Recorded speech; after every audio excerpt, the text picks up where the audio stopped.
இன்றைக்கி என்ன பேசணும்னு பார்த்தீங்கன்னா நாட்டுக்கோழி கறி. வாங்க கடித்து சாப்பிடலாம். வாங்க இதை வந்து கட் பண்ணுவோம். கட் பண்ணி ஃபுல்லாக அறுத்து காட்டுவோம். எப்படி ஃபுல் வீடியோவும் எல்லாத்தையும் பார்ப்போம். வாங்க ஒன் பை வாங்க ஃபஸ்ட்டு கட் பண்ணிடுவோம். அதுக்கு தேவையான ஜாமான் வந்து சாக்கு எடுத்துக்கலாம். ஒன்று சாக்கு எதுக்குன்னு பார்த்தீங்கன்னா அறுத்து அதில் வந்து கீழே வச்சுட்டு அறுக்கிறதுக்காக தான். நான் அறுத்து முடிச்சாச்சு. அது சுடு தண்ணி போட்டிருக்கோம். அது வந்து நல்லா மூழ்கி எடுத்துடலாம். நல்லா சுடு தண்ணி தான் முழுக்கணும். மண்டையும் தூக்கி அதில் போட்டுக்கலாம். அருவாள் நல்லா தண்ணி சூடாக இருக்குங்கிறதுனால கையை வைக்க முடியல. பாருங்கள், காட்டுறேன் பாருங்கள் நல்லா உங்களுக்கு. ஓகே, ரெடி ஆகிருக்கோம். உரிச்சு காட்டுறேன் உங்களுக்கு. வருது பாருங்கள். இதே மாதிரி எல்லாத்தையும் உரித்து எடுத்துடலாம். எல்லாத்தையுமே உரித்து எடுத்தாச்சு.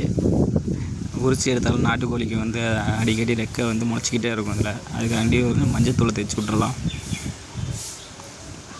இதில் தேய்ச்சாச்சு. நல்லா ஃபுல்லாக எல்லாத்தையுமே மஞ்சளில் தேய்ச்சிட்டு அடுத்து அடுப்பில் இருக்குல்ல, அடுப்பில் கொண்டு காட்டிடலாம். லைட்டாக சூடு வச்சா தான் அது வந்து முடி முளைக்காது, நின்றும். நல்லா காட்டிக்கலாம். சுற்றி முற்றியும் உடச்சி விட்டு காட்டியாச்சு. அடுத்து அதை வந்து கழுவிக்கலாம். போட்டு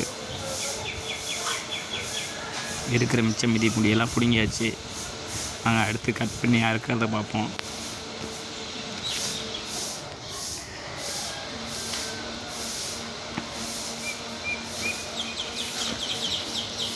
நல்லா க்ளீன் பண்ணிக்கணும். எதுங்க கொண்டாந்து போட்டிருக்க பாருங்க. காலை வெட்டிடுவோம். 2 காலையும். அப்புறம் 2 பக்கம் சைடு இருக்குங்களே தொட, அந்த பக்கத்தை அறுத்தோம்னா இதாகிடும். ஒவ்வொரு லெக்கையும் வெட்டி தனியாக வச்சுருவோம். உள்ள குண்டானில் வச்சிடலாம். ஈரல் கல்லீரல்லாம் எடுத்து தனியாக வச்சுட்டோம் பாருங்கள். இனிமேல் எல்லாருக்கும் தெரியும் பீஸ் போடுறது தான்.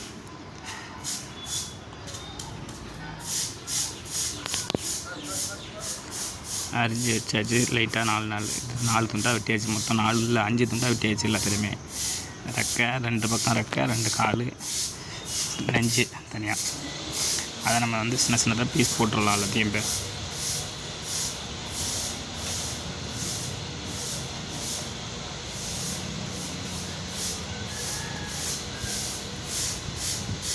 எல்லாத்தையுமே அரிஞ்சிடலாம். அது நாட்டுக்கோழிங்கிறதுனால சின்ன இதுதான். ஒரு 1.5 கிலோ இருக்கும், 1.25 கிலோ இருக்குன்னு வச்சுங்க. அதுதான் அரிஞ்சிக்கிட்டு இருக்கோம். சூப்பராக இருக்கும். இதில் வந்து நாட்டுக்கோழி ரசமும் வைக்கலாம், குழம்பும் வைக்கலாம், கிரேவி வைக்கலாம். இது நமக்கு பிடிச்சிருக்கோ அதுமாரி பண்ணி சாப்பிட்லாம்.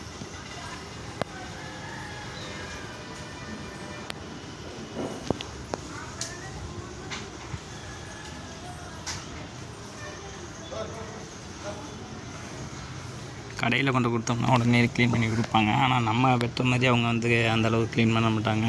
இந்த மாதிரி மஞ்சத்தூள்லாம் போட்டு முடிஞ்சிச்சு. லாஸ்ட்டாக அங்கே பாருங்கள், கறியை காட்டுறோம் பாருங்கள். இந்த மாதிரியெல்லாம் உரிக்க தெரியாதவங்களுக்கு, நாட்டுக்கோழி உரிக்க தெரியாதவங்களுக்கு வீட்டிலே வாங்கி கொண்டு வந்து உரித்து பார்க்கலாம்.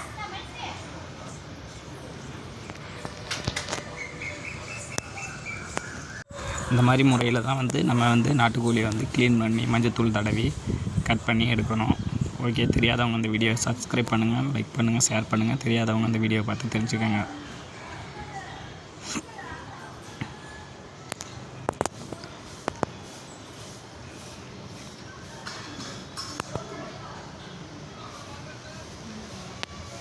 ஓகே, பாய்.